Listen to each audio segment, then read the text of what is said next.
Programa Encontro Semanal. Oferecimento Beleza e Cia, a vida com mais estilo. Ovos Josidite. Coma ovos e ganhe força. Olá, seja bem-vindo ao Encontro Semanal. Neste programa você acompanha uma reportagem do trabalho realizado pelo Centro da Família Sagrado Coração de Jesus. E ainda vai ver uma reportagem sobre o encontro de lideranças do setor Juventude em Brasília. Começa agora o nosso Encontro Semanal.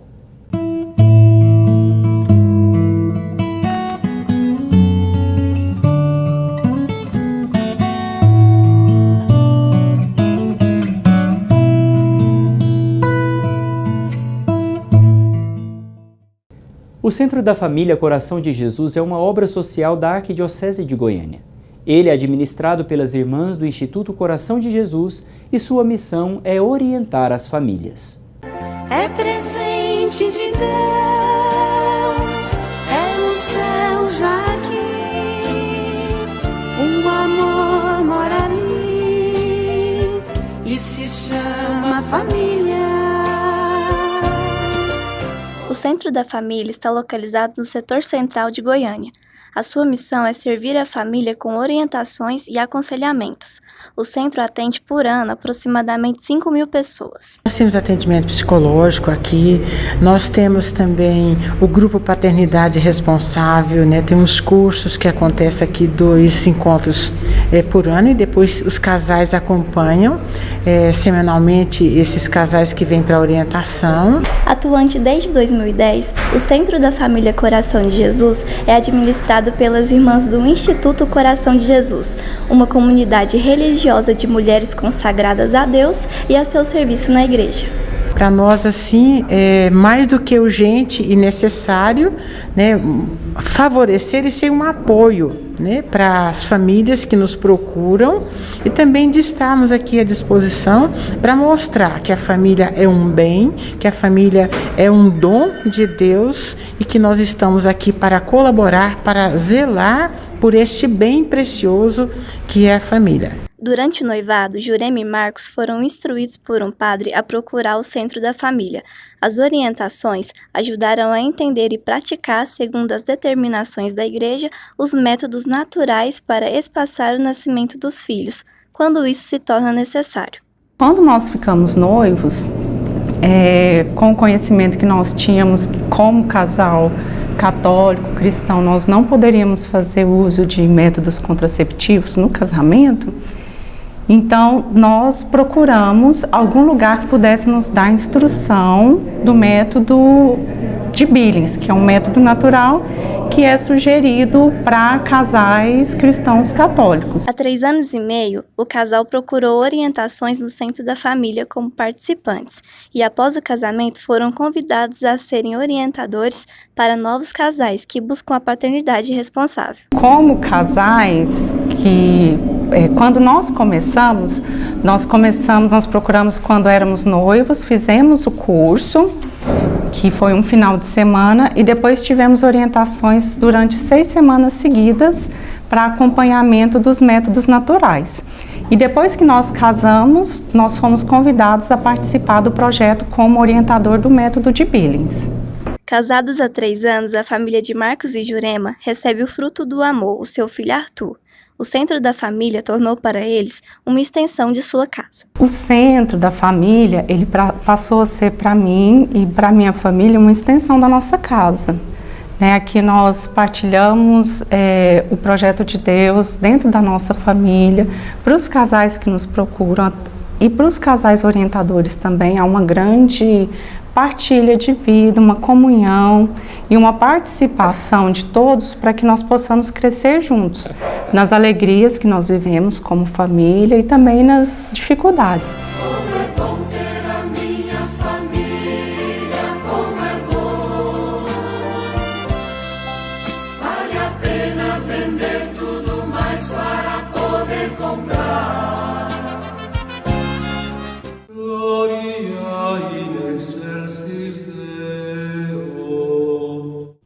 Como dizia no mês da Bíblia, a igreja nasceu para evangelizar. A igreja não nasceu para ficar na sacristia, mas para ir ao mundo inteiro, até os confins da terra, disse Jesus. Até os confins da terra. E não uma vez por ano, nem um mês do ano, e nem um ano somente, ou num século, uma geração. Mas todas as gerações deverão conhecer a palavra de Deus, e todas as nações, ide pelo mundo inteiro, portanto, todas as nações, raças e línguas deverão conhecer o anúncio do Evangelho. Então, esta igreja missionária, a igreja que o Papa fala, igreja em saída, a igreja sempre se movimentando, encontrando recursos novos, meios novos para o anúncio da palavra de Deus, para a missão. A missão da igreja, ela é espiritual, portanto chama as pessoas para o encontro com Deus, na oração, na evangelização, mas ela também é uma missão de transformação do mundo. A igreja tem a doutrina social, tem uma luz própria, que é a luz de Jesus, que ilumina todas as realidades deste mundo.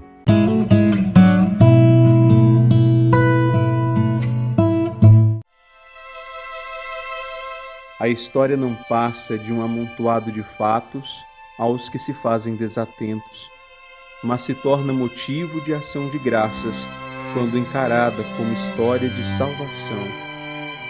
Deus não se faz indiferente aos que se abrem à sua ação, permitindo-se, no trilhar de seus dias, serem conduzidos pela providência divina.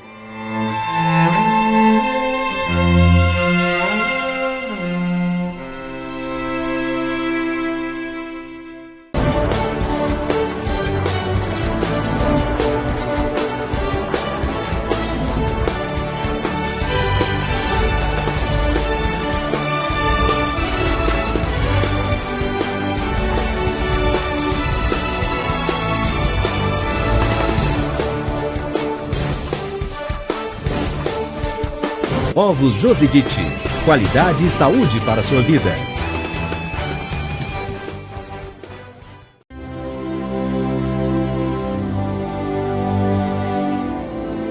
África es un continente rico, pero la riqueza más grande, más valiosa de África son los jóvenes. Ellos deben poder elegir entre dejarse vencer por la dificultad o transformar la dificultad en una oportunidad. El camino más eficaz para ayudarlos en esta elección es invertir en su educación. Si un joven no tiene posibilidades de educación, ¿qué podrá hacer en el futuro?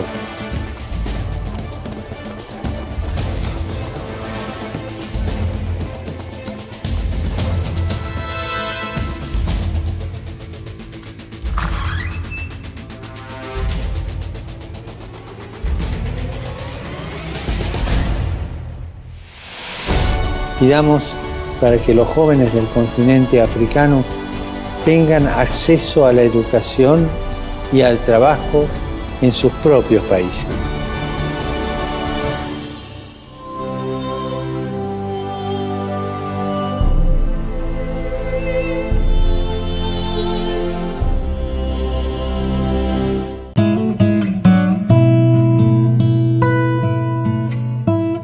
Hoje, no quadro As Razões da Fé, temos a participação de Ana Cláudia Couto, da paróquia São Sebastião, em Bonfinópolis. Padre, é correta a expressão a igreja é santa e pecadora? É uma grande alegria ter a sua participação no nosso programa, Ana Cláudia. A sua pergunta se refere a uma expressão muito conhecida no nosso tempo. A igreja é santa e pecadora. Vou começar a responder a essa pergunta a partir da ideia de que uma afirmação não pode contradizer o conceito. Por exemplo, se temos uma sala iluminada, nela não pode haver trevas. Se alguém diz uma mentira, não pode haver nela a verdade. Isso se dá quando dois conceitos são contraditórios. A presença dos dois em uma mesma realidade torna a ideia nula. É impossível haver ao mesmo tempo luz e trevas, verdade e mentira. Apoiados na lógica e nesta reflexão, podemos dizer acertadamente que a Igreja não pode ser ao mesmo tempo santa e pecadora, visto que as duas ideias se contradizem. Quando professamos a nossa fé, tanto no símbolo apostólico como no símbolo niceno-constantinopolitano, o artigo da fé que fala da Igreja nos diz que cremos na Santa Igreja Católica. A Igreja é santa porque Deus Santíssimo é seu autor. Cristo entregou-se por ela para santificá-la e dar a ela a capacidade de santificar os seus membros. Do lado aberto de Cristo na cruz, jorrou para nós as fontes da vida e santificação. É também do coração de Jesus Cristo que nasce a Igreja. O Espírito Santo vivifica a Igreja na caridade. Portanto, nela se encontra a plenitude dos meios de salvação. Pelo batismo, somos inseridos na vida de Cristo e fazemos parte do edifício espiritual que é a Igreja, o corpo de Cristo.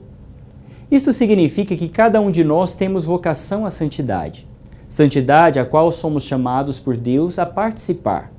Acontece que nem sempre damos uma resposta positiva a esse chamado e deixamos que o pecado entre em nossa vida, invada o nosso coração e estabeleça o rompimento do amor em nós. Se pensamos que cada um de nós somos parte desta Igreja e se nós somos realmente pecadores, logo pensamos que o nosso pecado é pecado da Igreja da qual fazemos parte. Mas isso é um grande equívoco, porque o que move a Igreja é a caridade, ou seja, o Espírito Santo. E quando agimos impulsionados pelo pecado, rompemos com o amor e não agimos impulsionados por Deus. Nossa atitude é um reflexo da nossa própria concupiscência e pecado. É fato que somos Igreja. É também verdade que somos pecadores. Portanto, enquanto caminhamos para Deus, somos uma Igreja com uma santidade em construção. Gostaria de salientar também que Nossa Senhora é a imagem perfeita da Igreja, sem ruga e sem mancha. Nela, a Igreja é toda santa. Para nós, ela é um modelo a ser seguido. Concluindo esta reflexão, quero ainda afirmar que a Igreja é santa e não pecadora. Pecadores somos nós, mas no caminho de santidade ao qual fomos chamados. Faça também como Ana Cláudia Couto. Envie para nós um vídeo com a sua pergunta para o nosso WhatsApp 99174-9290 e esteja sempre pronto a dar a todos as razões da sua fé.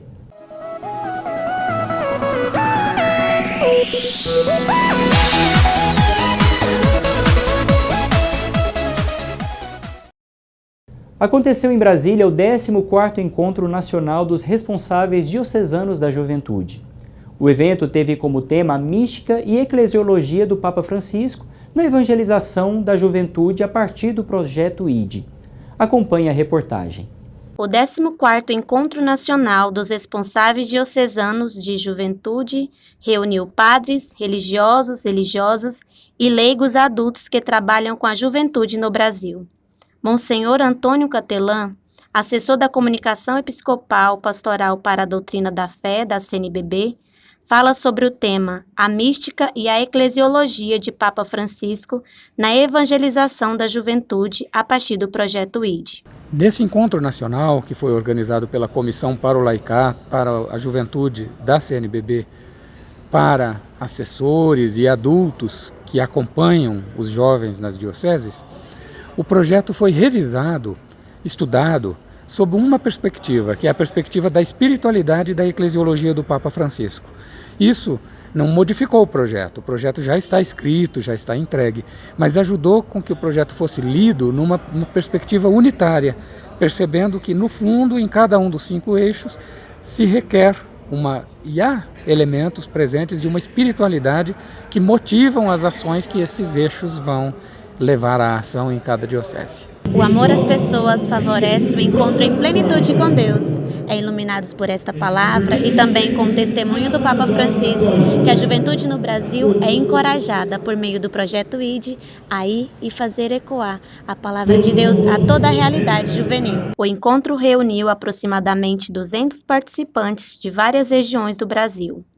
Ugli Gomes, assessor do setor da juventude da Arquidiocese de Goiânia, participou do encontro de liderança em Brasília e nos fala sobre seu aprendizado e motivação para novos projetos com jovens em Goiânia. Nós temos a perspectiva de levar para a Arquidiocese de Goiânia algo que de fato vai fazer a diferença, que nós vamos poder unificar esses jovens e ir ao encontro deles, porque não adianta nós esperarmos só eles virem até nós.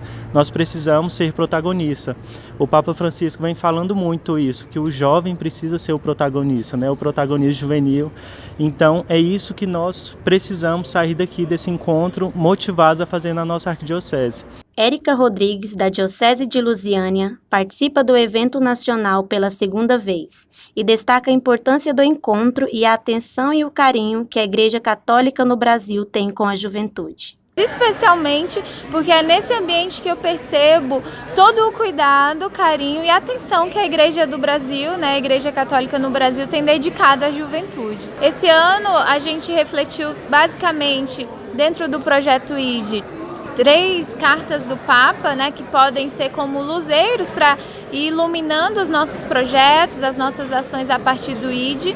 E foi muito rico ouvir, né, do Monsenhor Catelan sobre essas 3 cartas, porque já são extremamente ricas e a partir da leitura dele também agregou bastante conhecimento, bastante reflexão sobre a nossa prática de evangelização com a juventude.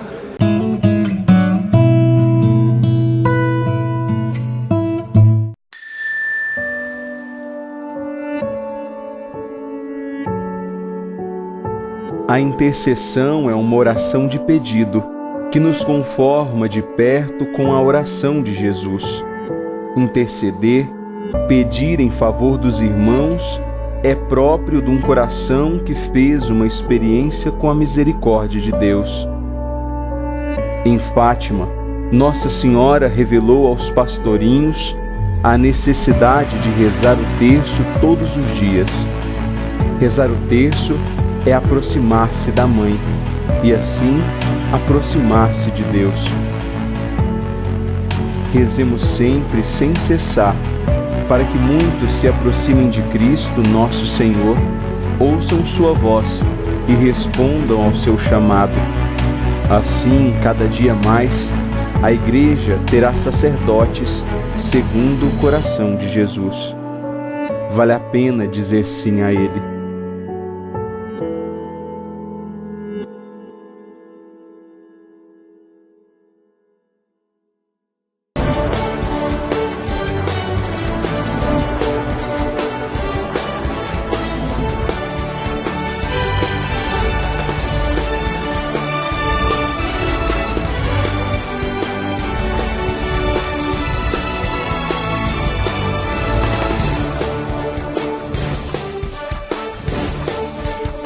Ovos Josidite, qualidade e saúde para a sua vida.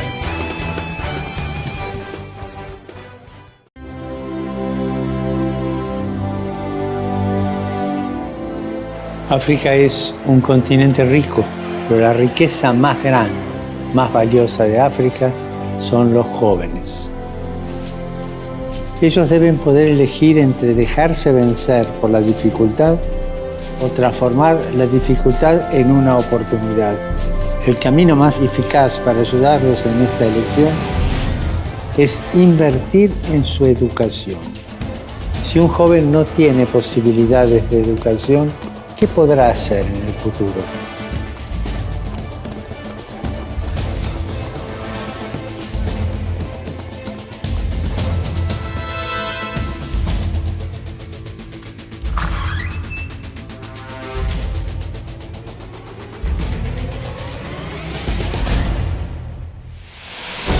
Pidamos para que los jóvenes del continente africano tengan acceso a la educación y al trabajo en sus propios países.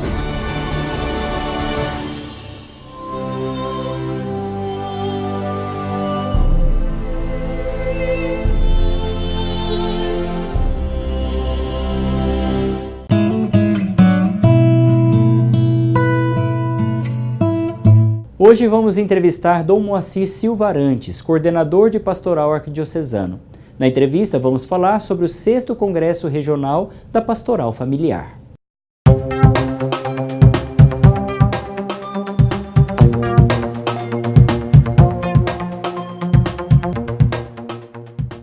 O que foi o Congresso Regional da Pastoral Familiar? O Congresso Regional foi um grande mutirão de estudo, de reflexão, de partilha, que envolveu a pastoral familiar em todas as dioceses do Centro-Oeste, Goiás e Distrito Federal. Foi um tempo de estudo, de aprofundamento daquilo que é a missão da pastoral familiar, da necessidade da pastoral familiar se envolver com outros movimentos, com outras pastorais que também têm a família como objeto da sua ação evangelizadora. O congresso teve o foco espiritual, celebrativo, formativo e motivacional. O que significa isso? Significa que a nossa missão, primeiro, ela parte de um encontro com Deus. Por isso a oração e a celebração são fundamentais, porque a oração nos coloca em sintonia com Deus para conhecer a sua vontade. A celebração nos coloca diante de Deus para agradecer, para louvar e bendizer aquilo que Deus realiza nas famílias e em favor das famílias. A formação nos ajuda a conhecer os conteúdos da revelação sobre o matrimônio e a família, a percebermos a realidade em que vivem tantas famílias e também a realidade da sociedade que nos chama a tomar um posicionamento, denunciando aqueles projetos sociais que vão contra o projeto de Deus, que desestruturam e destroem a família naquilo que Deus pensou para ela. E também não podemos esquecer a parte da ação. Uma vez que eu me coloco diante de Deus em oração e celebro a sua vontade, uma vez que eu conheço a vontade de Deus através da minha formação e identifico a realidade dentro da qual eu estou e também as famílias, eu sou chamado a tomar uma atitude. Eu sou chamado a desenvolver ações para promover as famílias, defender as famílias e cuidar das famílias nas diversas situações que elas encontram. Então a pastoral familiar é aquela que ora, que celebra, que se forma, é aquela que age em favor da família, para a transformação da realidade social, da realidade das famílias, a partir do projeto do plano de Deus. Muito obrigada, Dom Moacir. Acompanhe essa e outras entrevistas no YouTube da Arquidiocese de Goiânia. Até a próxima!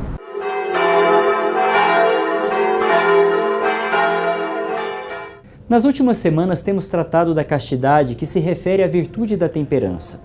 Dentro deste tema falamos da castidade conjugal, em que os esposos cristãos devem amar-se, respeitar-se e santificar-se mutuamente. Tratamos também do primeiro efeito deste amor, que é a união indissolúvel dos corações e da fidelidade que deve haver entre os dois. Na castidade conjugal, o casal deve entender também como dom de Deus a vida que é gerada a partir deste amor. Hoje vamos tratar da continência, que em alguns casos é também chamada de celibato. A continência absoluta é um dever para todas as pessoas que não estão unidas pelos laços legítimos do matrimônio. A continência deve ser praticada por todas as pessoas antes do matrimônio e também por todas as pessoas que estão no estado de viuvez. Além desses casos, que são comuns a todos, existem vocações de especial consagração que são chamadas a praticar a continência por toda a vida. É o caso dos religiosos e dos sacerdotes. Para eles é necessário que hajam regras especiais para a conservação da pureza perfeita. A castidade é uma virtude frágil e delicada, que não se pode conservar se não for protegida por outras virtudes. É como um campo de batalha que necessita de uma boa defesa para alcançar a vitória. Podemos aqui enumerar 4 principais: a humildade, que produz a desconfiança de si mesmo e a fuga das ocasiões perigosas; a mortificação que combate o puro prazer. A responsabilidade com os deveres de Estado, no casamento, na vida religiosa ou no sacerdócio, que previne os perigos da ociosidade e, acima de tudo, o amor de Deus, que, enchendo o coração, impede o homem e a mulher de se entregarem às afeições perigosas. No centro destas 4 colunas, o cristão não apenas afasta de si os ataques do inimigo e as tentações, mas, acima de tudo, consegue se afeiçoar na pureza.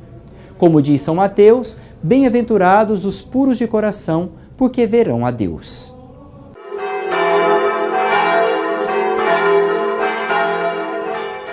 Na série do mês de setembro, você tem acompanhado reportagens sobre a Palavra de Deus. Na semana passada, você viu uma reportagem sobre a Bíblia e hoje vai assistir uma reportagem sobre os documentos da tradição.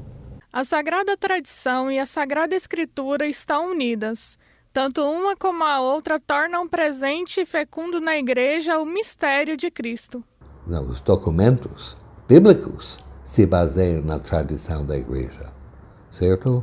Os documentos escritos no Antigo Testamento também, a maior parte se baseiam na tradição oral, que foi colocado finalmente por escrito. Os livros dos profetas foi quase a mesma coisa.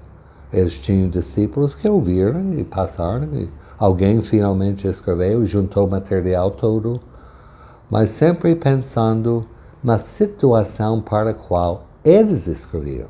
A transmissão dos evangelhos aconteceu oralmente na pregação dos apóstolos, que transmitiram palavras da convivência e das obras de Cristo e por escrito sobre a inspiração do Espírito Santo. A linguagem depende da situação concreta em que cada documento foi escrito. Agora, ao longo dos séculos, também o povo rezava, certo? As orações foram repetidas, as orações eucarísticas que nós temos fazem parte da tradição que era oral, antes de ser colocada por escrito.